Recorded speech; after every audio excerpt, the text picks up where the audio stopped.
ଖାକି ପୋଷାକରେ ଦାଗ ଲୁଟ୍ ମାମଲାରେ 3 ଖାକି ବର୍ଦ୍ଦିଧାରୀ ବ୍ୟବସାୟୀଙ୍କ ଠାରୁ 9 ଲକ୍ଷ ଟଙ୍କା ଓ ସୁନା ଚେନ୍ ଲୁଟ୍ ମାମଲାରେ 3 ହୋମଗାର୍ଡ ଜଣେ ମହିଳାଙ୍କ ସମେତ 7 ଜଣଙ୍କୁ ଗିରଫ କରିବା ସହ 2,83,000 ଟଙ୍କା ଜବତ କରିଛି ରାୟଗଡ଼ା ଟାଉନ ଥାନା ପୁଲିସ।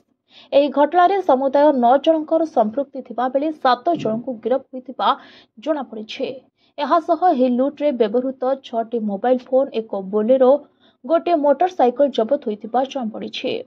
3 ଜଣ ହୋମଗାର୍ଡଙ୍କ ସମେତ ଜଣେ ମହିଳା ଓ ଅନ୍ୟ 3 ଜଣଙ୍କ ନାଁରେ ଥାନାରେ ମାମଲା ରୁଜୁ ହେବା ପରେ ବିଷମ କଟକ ଓ କଲ୍ୟାଣସିଂହପୁର ଥାନାର 3 ହୋମଗାର୍ଡ ଇନ୍ଦ୍ରମଣି କରକରିଆ, ତାମନ୍ନା ପ୍ରାସ୍କା ଓ ଦିଲ୍ଲୀପ ଗରଡିଆ ଏହାସହ ଜଣେ ମହିଳା ରାଧିକା ହାଲୁଆ ପୋଲି ଗାଁର ହୀରା ନାୟକ ଗରଡିଆ କିରି ତୋଟାଗୁଡ଼ା ବାସିନ୍ଦା ସୀମାଞ୍ଚଳ ମାଝୀ କଲ୍ୟାଣସିଂହପୁର ବଡଦାର ସାହିର ମୁକେଶ ନାଁକୁ ଗିରଫ କରିଛି ରାୟଗଡ଼ା ପୁଲିସ। ଖବର ଅନୁଯାୟୀ ଗଜପତି ଜିଲ୍ଲା ଗାରାବନ୍ଧର ଉମା ରେଡ୍ଡି ନାମକ ଜଣେ ବ୍ୟବସାୟୀ କଳା ହଳଦୀ କ୍ରୟ କରିବା ପାଇଁ ଆସିଥିଲେ।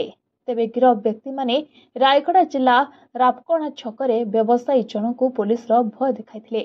ପରେ ତାଙ୍କଠାରୁ ନଗଦ 9 ଲକ୍ଷ ଟଙ୍କା ଓ ଏକ ସୁନା ଚେନ୍ ଲୁଟ୍ କରିଥିଲେ।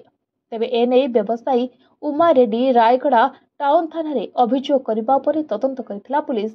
ଏହି ଘଟଣାକୁ ନେଇ ଆଜି ରାୟଗଡ଼ା ସଦର ଥାନାରେ ଏକ ପ୍ରେସମିଟ୍ କରି ରାୟଗଡ଼ା ଅତିରିକ୍ତ ଆରକ୍ଷୀ ଅଧୀକ୍ଷକ ଅମୂଲ୍ୟ ଧର ସୂଚନା ଦେଇଛନ୍ତି। ଏହି ପ୍ରେସମିଟ୍ରେ ରାୟଗଡ଼ା ଏସ୍ଡିପିଓ ଗୌରୀହରି ସାହୁ ଓ ରାୟଗଡ଼ା ସଦର ଥାନାଧିକାରୀ ପ୍ରସନ୍ନ କୁମାର ବେହେରା ଉପସ୍ଥିତ ରହିଥିଲେ। ଘଟଣାରେ ଆହୁରି କିଛି ଲୋକ ସମ୍ପୃକ୍ତି ଥିବା କହିଥିବା ବେଳେ ଏନେଇ ତଦନ୍ତ ଚାଲିଛି ବୋଲି ସୂଚନା ମିଳିଛି। ରାୟଗଡ଼ାରୁ ଚନ୍ଦନ କୁମାରଙ୍କ report, voice of Odisha live.